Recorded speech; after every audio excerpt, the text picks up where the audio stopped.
Good morning, folks. It is currently 8 a.m. on Sunday morning, June 5th, 2022. Hope our creators keeping you well and safe wherever you are in the world. Please make sure to hit that like button and share this across other platforms so we can let people know what's going on out in our solar system and here on our planet. If you happen to be new to the channel, make sure you subscribe and hit that notification bell in case you have any critical future updates. We are currently looking at our Italian model for our Schumann, and we have got a little bit of activity as we can see here. There's definitely something going on in the electromagnetic field, and as we come down and take a look at our Schumann, well, they like to lag this one behind. We got a little bit of activity here, but as we come down, we can see that this is all that they're showing, and this is what's really going. these turds. And of course, we can still see all these blocks of missing. I mean, look at this. Yesterday they got it kicked on, and then they turned it back off again. Like, you guys, they're making it so obvious.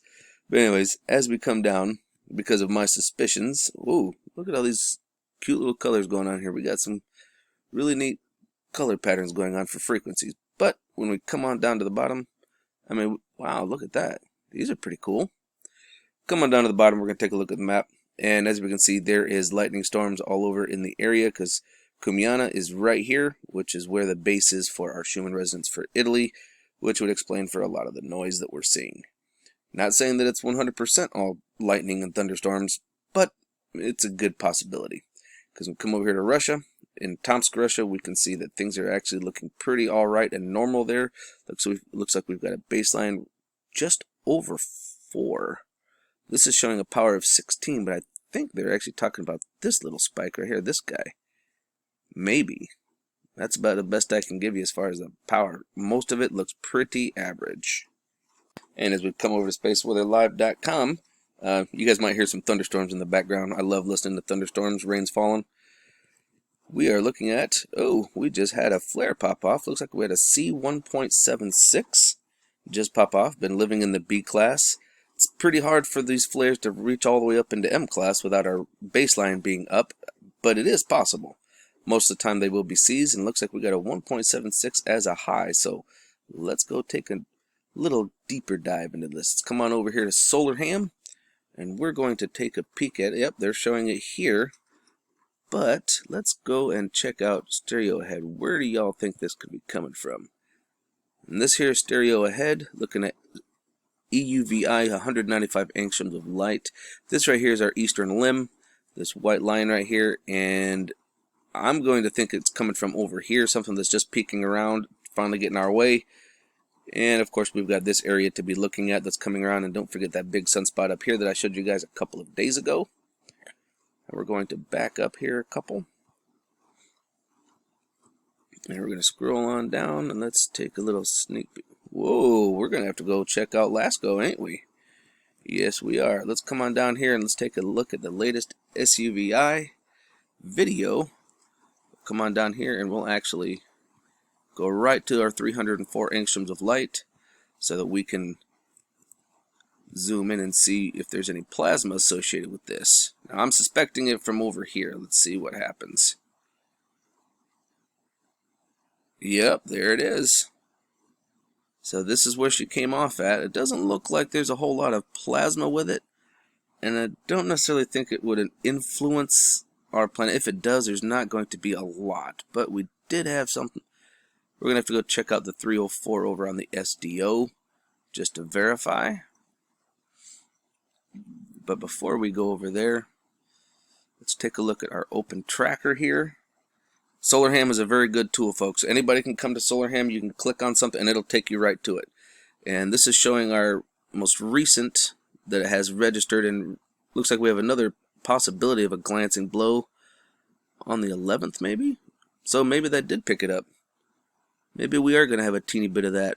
Yeah, looks like we're going to get a little bit. Let's check the date right. Boop. Okay, maybe the 9th. So, yeah, we might actually get a little bit from that, but it doesn't look like it's going to be much of anything. Like I said, a glancing blow. So you can come onto any one of these. You can click on this, and it'll actually make it into full screen. Boop. So impact was, yeah, looks like the 9th. Yeah. Solarham is a very good tool to have. You guys can come here. I mean, and when you click on this bugger here, it takes you right to spaceweatherpredictioncenter.noaa.gov, and you can come here and you can check out the NOAA prediction model yourself. I recommend everybody have solar ham in a window, and you can come and check it out. And here you've got LASCO C2 and LASCO C3, where we also see this, but we'll actually take a look at these over on ISWA. Very handy tool, folks. Very handy. And it's just solarham.net. If you put that in a search window, it will show up.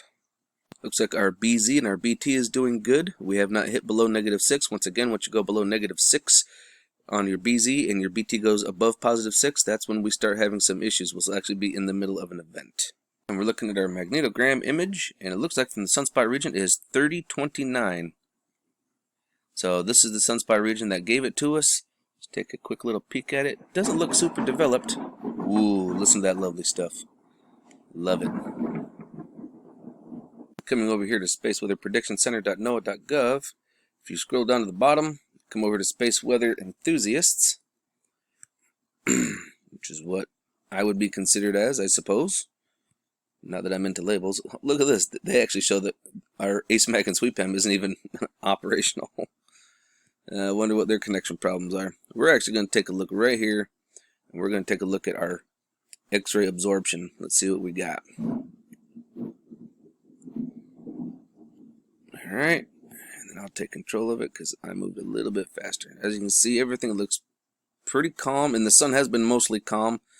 Let's take a look at our peak for what we just had, and that was it, folks. That's the peak of it right there. So that's not really too bad. That's only about 7 decibels roughly. I'd say about 7 decibels from what we're looking at here, dead center.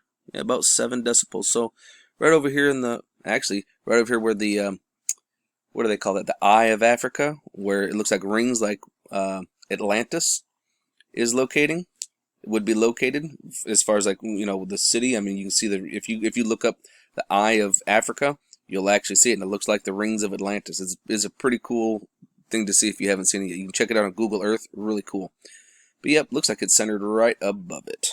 Before we go hit up ISWA, we're going to take a look at seeds near real time. I want you guys to take a look at this. This right here, down here is stereo ahead with the ink filter, and they have nothing for the past few days. Nothing whatsoever, and that really annoys me. But if we come up now today, there isn't a whole lot loaded up there because, you know, it's just part of the day. We've only got like what, 22? Yeah, so there's not a whole lot there. Not a big deal. It's not going to show. It's not even going to show the eruption yet. However, there is something that I noticed about yesterday. I want you guys to check this out. It's going real fast. Now let's slow this baby down. Okay. First off, we got the eruption off the top side. But do you guys see how there's something right here and right here? Almost like there's some kind of a planetary object. Do you guys see that? What is that? Looks like some kind of a round object being pushed off by the sun with a coronal mass ejection / flare, like, get out of here, dude. Anybody else notice that? Isn't that kind of weird? Like, boom. What is that? I don't know, but it seems really hinky to me. Alright, now we're going to get into ISWA. Let's take a look at SDO, 193 angstroms of light. Let's go on down here and click on this bad boy, and let's keep an eye on this region and see what we've got. And as we move ahead, oh, there's our eruption right there. Let's get in a little bit closer and see what we got there. Yep, nice little eruption. It doesn't look like it's coming at us. Might be a snippet, like there's maybe a glancing blow, but I'm not seeing anything of major significance or importance. The filaments are just about the only thing we're really going to have to watch out for. We do have a filament here, a filament here. We've got another filament here. Looks like we've got a good one right here. So nothing really super massively important. So we'll just have to keep an eye on the filaments for right now. As you can see here, like I was saying over here, quite a bit. But we're going to take a look at 304 and see how much plasma we had released from that. Let's go ahead and take a look. And yeah, it doesn't really look like a whole lot. So we're pretty good. There was a little bit of a filament release from over here from yesterday, but it went off in a opposite direction, even though it was kind of pretty to witness. Now we're going to get up here into LASCO C2, and C3. And we're going to start off with, hello friend, how you doing? Somebody's zooming by the sun there, wasn't he? Let's shrink him down a little bit. We're going to start getting into this. And this was yesterday. This, again, there's this object that's kind of shooting out. But what was that? What was that here? I have a feeling that this was that eruption. Actually, if we look down here at the time, it tells us at 9:30, which would have been right around the time of that eruption, I do believe. In fact, let's actually confirm that down here. What time was that eruption? Okay, actually the eruption was at 11. Okay, so yeah, right around 11 o'clock UTC time was that eruption. Well, that's interesting. So why is this thing piping off like that at 9:30? It's got to make you wonder, doesn't it? And we got Lasco C3 here in blue. And the one thing I noticed here, there's a lot of these anomalies. There's 1, 2, 3. Like what? I think there's 4, 5. Like Judas Priest. Now there's not. I don't have a whole lot ticked up here. I only have 100 images saved. You know, to show me 100 images, and there was 5 of them. That's a crap ton. Now to get to the real fun stuff, we're gonna come over here and take a look at Stereo Ahead, and I have a feeling I know why they're not showing it. Check this out, folks. Look at the difference in the light there. Why is it all of a sudden doing that? Like it's dark there, like something's blocking it, and all of a sudden the block was removed, and then it goes back to being blocked again. We got a friend there. And there's friends all over here. Look at this, right in front of the camera. We got 2 of them there, it looks like. We've got another one's going to be just on the top side, right there. And then, look at this. Wars in the heavens. What in the fragnog is happening there? I don't know, but this was yesterday, right before noon, UTC time. And that's pretty nuts. And that's about all that is showing. But this is pretty interesting, folks. Things are getting crazy up in the heavens. So keep your eyes open. No fear. And remember that love is the only way forward. Solo Wolf out.